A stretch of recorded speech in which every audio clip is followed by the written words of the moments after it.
অসহায় বৃদ্ধার বাড়িসহ জমি হাতাতে জাল নথি, দলিল তৈরি করে রেকর্ডে অন্তর্ভুক্ত। পরবর্তীতে ৩ ব্যক্তিকে বিক্রি। নৈহাটি পুরসভা এলাকায় ওই বৃদ্ধার বাড়ি। প্রাণনাশের ভয়ে তার একমাত্র ছেলে প্রকাশ্যে আসতে চাইছেন না। বিষয়টি নিয়ে তিনি ইতিমধ্যেই আইনি লড়াইয়ে নেমে। আইনজীবী গার্গী চক্রবর্তী জানান, বৃদ্ধার বাড়ি সমেত ৫ কাঠা জমিটি ২৪ ডিভিশন ৩ ডিভিশন ২০২২ জাল পাওয়ারনামা বানিয়ে নিজের নামে করে নেয় নৈহাটি বিজয়নগরের সুজন দত্ত। যদিও এই ঠিকানা সম্পূর্ণ ভুল, তার খোঁজ এখনও মেলেনি।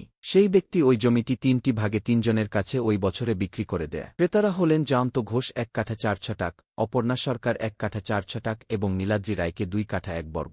প্রতিটি দলিল নৈহাটি সাব রেজিস্ট্রি অফিস থেকে হয়েছে, কিন্তু দলিলে কারে আধার, প্যান কার্ডের নথি নেই। এমনকি একজনও দলিলের সঠিক ঠিকানা উল্লেখ করেনি। আইনজীবীর দাবি, আদালত সমন পাঠিয়েও ফেরত এসেছে। এই ঘটনা নিয়ে নৈহাটির বিধায়ক সুমিত্র চট্টোপাধ্যায় বলেন, এরকম ঘটনা ঘটলে আজও বলল কেউ দায় এড়াতে পারেন। তারা ট্রান্সফার হয়ে চলে গেলেও আইন ছেড়ে কথা বলবে না। ঘটনাটা হয়েছে আমার একজন মক্কেল। সেই মক্কেল যখন খাজনা দিতে গেছে, খাজনা দিতে গিয়ে দেখছে যে তার জমির নামের রেকর্ডের জায়গায় বিএলআরওতে যে রেকর্ড হয় পর্চা, যেটা সেই পর্চায় তার মায়ের নাম আর নেই। মায়ের নামে খাজনা ছিল, মায়ের নাম নেই। সেখানে দেখা যাচ্ছে ৫টি দলিল হয়েছে, ৫টি লোকের নাম রেকর্ড হয়ে গেছে। তারপরে তখন আমি বললাম, ঠিক আছে, আপনার কি নামে রেকর্ড হয়েছে, তাহলে আপনি একটা কাজ করুন, ওখান থেকে অর্ডার তুলুন। এই অর্ডার পর্চা অফিসে তুলতে পারা যায়, বিএলআর অফিসে। বিএলআর অফিসে পর্চা তুলতে গিয়ে দেখা যাচ্ছে যে ৫ জনের নামে রেকর্ড হয়েছে এবং ৫টা দলিল হয়েছে। এবার সেটা সার্টিফাইড কপি, আবার সেই দলিলটা সার্টিফাইড কপির ওখানে নাম্বারগুলো পাওয়া যায়, বিএলআর অফিসে দলিল নাম্বারগুলো পাওয়া যায়। দলিল নাম্বারের রেফারেন্স দিয়ে সেই সার্টিফাইড কপি এই registry office, Naihati registry office থেকে তোলা হলো। নৈহাটি রেজিস্ট্রি অফিসে ২০২২ সালে এই করোনার সময়ে এই আধার কার্ড, ভোটার প্যান কার্ড না দেখিয়ে কত যে জাল দলিল তৈরি হয়ে গেছে, আর সেই উদাহরণ এই কেসটা থেকে পাওয়া যাচ্ছে। এখানে ৫টা সেই দলিল তোলা হওয়ার পরে দেখা যাচ্ছে এটা নৈহাটি রেজিস্ট্রি অফিস থেকে হয়েছে, নৈহাটি সাব রেজিস্ট্রি অফিস থেকে। সুজন দত্ত বলে একজন ভদ্রলোক, এটা হচ্ছে কাঁঠালপাড়ার সম্পত্তি। এবার আমি যেহেতু এটা কেস পেন্ডিং আছে এবং ভদ্রলোকও নিজে খুব ভয় পাচ্ছে, তাই জন্য আমি ডিটেলস কার কেস বা কে আমার ক্লায়েন্ট, আমি সেই দিকটা যাচ্ছি না, শুধু দলিলগুলো কাদের হয়েছে সেই রেফারেন্সটা বলে দিচ্ছি। সুজন দত্ত বলে একজন লোক, সে কি করলো দেখাচ্ছে, সে কিনেছে, কার কাছ থেকে কিনেছে, তার মা নমিতা দত্তর কাছ থেকে। নমিতার মানে মাকেও মিথ্যে দাঁড় করিয়ে এদের পিছপা হচ্ছে না। এরা কি করেছে, নমিতা দত্ত কি করেছে না, আমার যে মক্কেল তার মা নাকি একটা পাড়া ফটনি করে দিয়েছে এই নমিতা দত্তকে। তো সেই একটা নাম্বার জাস্ট দেওয়া আছে যে ২০০৯-এর এত নাম্বার, ২০০৯ নাম্বারটা আমি এখন বলছি না, ২০০৯-এ এত নাম্বার একটা পাড়া ফাটনি। এই পাড়া ফাটনিটা দিয়ে দেখা যাচ্ছে যে নমিতা দত্ত বিক্রি করে দিচ্ছে তার ছেলে সুজন দত্তকে। সুজন দত্ত এরপরে পাঁচজনকে বিক্রি করে দিল। পরপর সুজন দত্ত সবাইকে দলিল করতে থাকলো। এইবার যখন আমরা আবার এই পাড়া ফাটনিটা দেখতে গেলাম, পাড়া ফাটনিটা যখন খুললাম, দেখলাম সেটা অন্য একজন করেছে, সম্পূর্ণ অন্য একজনের পাড়া ফাটনি, অন্য সম্পত্তির। এখানে নৈহাটি সম্পত্তি না, ওটা হচ্ছে শ্যামনগরের সম্পত্তি। পুরো সম্পূর্ণ একটা মিথ্যে পাড়া ফাটনি দিয়ে এই দলিলগুলো তৈরি হয়েছে। এবং আমার মক্কেলের প্রপার্টি শুধু খাজনাই দিতে পারছে না, একজন গরিব মক্কেল, মানে একদম গরিব মানুষ, তার এখন ৫টা কেস বিএলআরও কে জানিয়েছে, বিএলআরও কোনো স্টেপ নেয়নি এখনো পর্যন্ত, বিএলআরও তে কেস পেন্ডিং, এবং ৫টা দলিল হয়ে গেছে। তাহলে এই দলিলগুলো ক্যান্সেল করতে হচ্ছে। ওদিকে কারা কিনেছে, এই সুজন দত্ত এবার বিক্রি করেছে হচ্ছে নীলাদ্রি রায় বলে একজনকে। তার বাড়ির ঠিকানা তো দিয়েছে। আচ্ছা, সবচেয়ে বড় কথা, এই যে সুজন দত্ত বলে যে ভদ্রলোক বিক্রি করছে আর নীলিমা দত্ত যে পাড়া ফাটন দিল, তারা ঠিকানা দিল বিজয়নগর, পোস্ট অফিস, থানা নৈহাটি। তো বিজয়নগর শুধু স্পেসিফিক একটা কোনো নাম্বার বা কিচ্ছু নেই, পুরো একটা বিজয়নগর বলে একটা পুরো পোস্ট অফিস, থানা নৈহাটি। পিন নাম্বার এত, উত্তর 24 পরগনা, ব্যাস। তাহলে বিজয়নগর, একে আমরা যখন কোর্টে সমন পাঠাচ্ছি একে খুঁজেই পাওয়া যাচ্ছে না, বলছে বিজয়নগর তো একটা এইটুকু এরিয়া না, প্রচুর বড় এরিয়া, তো সেখান থেকে আমরা খুঁজবো কি করে? তাহলে দেখুন কতটা মানে ফলস, কতটা 2 নম্বরই করে এইসব কাজগুলো হয়েছে, যেখানে মাকেও দাঁড় করিয়ে একটা ছেলে তার সম্পত্তি বিক্রি করে গেছে এবং তার সেই একটা ফলস পাড়া ফটানি দিয়ে বিক্রি করে গেছে। এই সম্পত্তিগুলো যতদূর আমার মনে হচ্ছে এগুলো সব এই যে গঙ্গার পাড়ে যে জমিগুলো বিক্রি হয়েছে, আপনি দেখবেন যে গোয়ালা ফটাকে গঙ্গার পাড়ে অনেক জমি বিক্রি হয়েছে, সরকারি অনেক জমি বিক্রি হয়েছে, সেইগুলোর দলিলই এইগুলো দিয়ে আমার মনে হচ্ছে হয়েছে। এটা তদন্ত করতে হবে।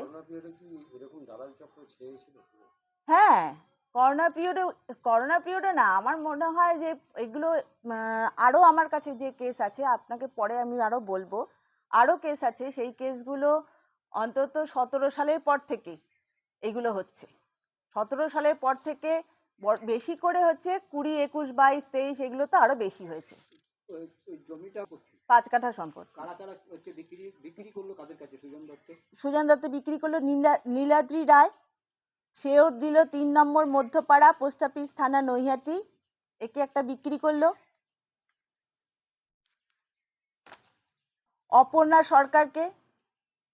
অপর্ণা সরকারের বাড়ি ঠিকানা দিয়েছে 135 Girish Ghoshal road, post office থানা, নৈহাটি, জেলা উত্তর 24 পরগনা।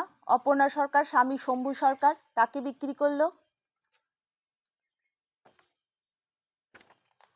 জয়ন্ত ঘোষকে, পিতা স্বর্গীয় দিলীপ ঘোষ, ঠিকানা হচ্ছে 596/5 RBC road, post office Garifa থানা, নৈহাটি। জমিটা এইভাবে হচ্ছে একের পর এক হাত বদল হয়েছে, কিছু ব্যক্তিও কিনে নিয়েছে। 5 কাঠা সম্পত্তি তাহলে বিক্রি হলো হচ্ছে, দলিল হলো হচ্ছে 3টে। এই বিষয়ে হচ্ছে কি পদক্ষেপ পরবর্তী? এই বিষয়ে পদক্ষেপ হচ্ছে, সবার প্রথমে হচ্ছে যে কি করে হলো একটা যে পাড়া ফটনিটা হলো, এই পাড়া ফটনিটা তো একটা ভুল পাড়া ফটনি। তাহলে এটা বিএলআরওতে তো যখন মিউটেশন হয় তখন বিএলআরওরও দেখা উচিত ছিল পাড়া ফটনি, যে কোন পাড়া ফটনি বলে এটা কিনছে দিচ্ছে। তাহলে পাড়া ফটনি যদি বলে এটা কেনা বেচাটা হতো ঠিকঠাক, তাহলেই এটা ক্যান্সেল হয়ে যেত, তাহলেই এত দূর হতো না। রেজিস্ট্রি অফিসে রেজিস্ট্রারেরও দেখা উচিত ছিল সবার ফার্স্টে, যে রেজিস্ট্রারে দেখা উচিত ছিল যে এই পাড়া ফটনিটা কে আছে তার একটা কপি দিন, একটা তার সাথে অ্যানেক্স করে দেওয়া হয় আমাদের।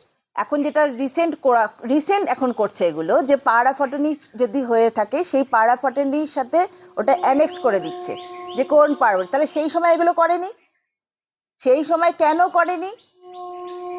সেই সময় এই যে 2 নম্বরিগুলো হয়ে গেল, এই যে আজকে মানুষ যে হ্যারাস্ট হচ্ছে, আজকে একটা গরিব মানুষ তার 5টা দলিলকে ক্যান্সেল চাইতে হচ্ছে, কোর্ট কাছারিতে যেতে হচ্ছে, কোর্ট কাছারিতে গিয়ে তার কোর্টে শরণাপন্ন হতে হচ্ছে। এটা ইজিলি, এটা তো রেজিস্ট্রি অফিসের রেজিস্ট্রারের উচিত ছিল করা, তারপরে হচ্ছে বিএলআরও করা উচিত ছিল। বিএলআরওতে এই যখন হিয়ারিংগুলো হয় তখনও তো পাড়া ফটনি দেখা হয়, দেখি কোন পাড়া ফটনি বলে আপনি কিনলেন, তাহলেই তো আজকে ক্যান্সেল হয়ে যেত ওগুলো। তার মানে কেউই এগুলো দেখেনি।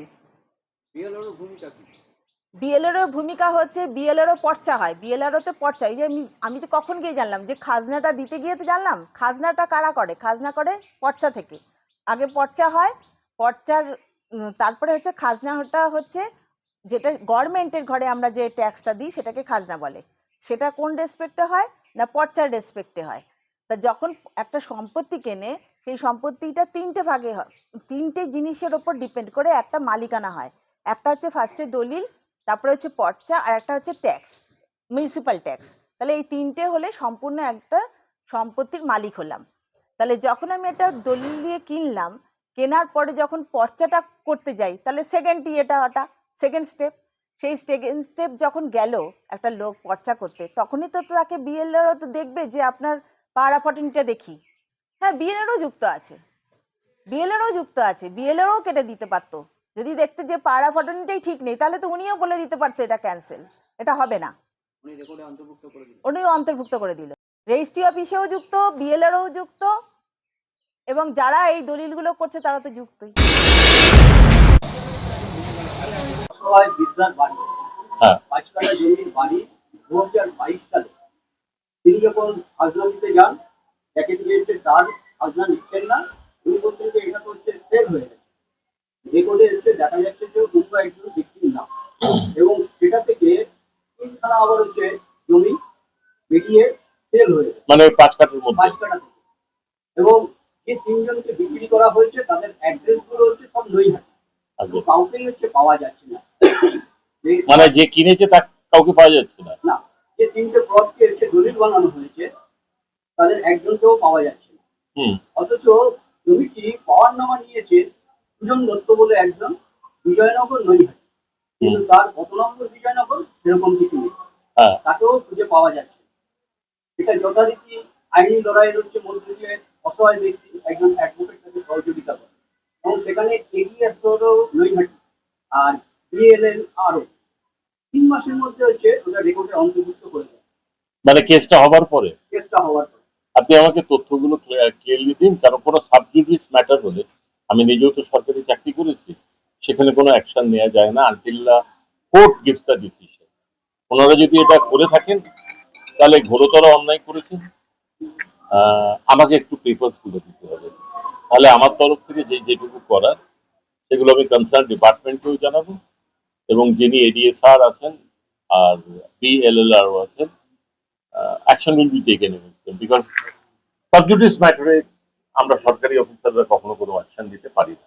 এডিএস তো বলছে দায়ের হচ্ছে যে 2022 সালে যিনি ছিলেন তাকে না, অবভিয়াসলি রেসপন্সিবিলিটি তো ফিক্স আপ হবেই, কিন্তু চেয়ারটা তো আছে, তিনি তো এনকোয়ারি তো করবেন। আমরা ট্রান্সফার হয়ে যাই, আমি বলছি আমরা, মানে আমি সরকারি চাকরি করতাম, তাই জন্যই অভ্যেস হয়ে গেছে, কিছু মনে করবেন না। মানে একটা সরকারি অফিসে ট্রান্সফার হয়ে যায়, তো বলে ফাইল কি, চেয়ারটা তো আর ট্রান্সফার হয় না। তাই আমার প্রেডিসেসর যদি কিছু করে থাকে, এটা আমার দায়িত্বের মধ্যে বর্তায়, আমার কাছে কমপ্লেন এলে সেটাকে এনকোয়ারি করে রিপোর্ট করা। কোভিড পিরিয়ডে উইদাউট আধার, উইদাউট প্যান তারা রেজিস্ট্রি হয়েছে এডিএস আর নৈহাটি, অসংখ্য দলিল। না, আধার নম্বর তো লাগতো, আধার নাম্বার লাগবে, যে করে নেই, আধার নেই, প্যান নেই। এটা আমার অবাক লাগে। 22 সালে আধার লাগতো, কিন্তু প্যানও লাগতো, কিন্তু এখন যেমন ফিঙ্গারপ্রিন্ট দিয়ে চেক করা হয় আধারের, যে আধার নাম্বারটা দিচ্ছি সেটা আপনার আধার নাম্বার না আমার আধার নাম্বার, সেটা সেই সময় সেটা হতো না, কিন্তু আধার নাম্বার 100% লাগতো। আধার নাম্বার, ভোটার কার্ড যদি না থাকতো তখন এই রিল্যাক্সেশনও ছিল, প্লাস লাগতো, কি বলে, প্যান তো লাগতো। এগুলো রেকর্ড কিছু নেই। না, সেটা তো আমি বলতে পারবো না, সেটা আমার কাছে কেউ যদি প্রপার একটা চিঠি করে দেয়, আই উইল অবভিয়াসলি করসপন্ড যে ভাই এগুলো রেকর্ড নেই, you please enquire and report, এটা আমি নিশ্চয়ই করবো। নৈহাটি করে এরকম একটা চক্র হচ্ছে, দীর্ঘদিন কাজ করছে। দেখুন, আমি একটা কথা বলি, নৈহাটিতে তো অনেকদিন অনেক কিছুই হচ্ছে, যেমন একটু আগে আমাকে বলা হলো যে বাস স্ট্যান্ডে বসে মদ খাওয়া বা এমন কিছু সাবস্ট্যান্স পাওয়া গেছে যেগুলো পাওয়া যাওয়া উচিত নয় বাস স্ট্যান্ডে। তো নৈহাটিতে অনেক কিছুই তো হয়েছে, সবকিছুর তো খবর আমি এই 2 মাসের মধ্যে পাবো এটা তো নয়। এই ধরনের জমির যে ডিলিংস গুলো হয়েছে, এই ধরনের অন্তত পেপার্স গুলো দিয়ে যদি ওই ভদ্রমহিলা কাইন্ডলি বা ওনার লয়ার কাইন্ডলি মিউনিসিপ্যালিটিতে আমি বসি, আমার কাছে যদি একটু কমপ্লেন করেন, তাহলে আমি আমার তরফ থেকে যেটুকু করার নিশ্চয়ই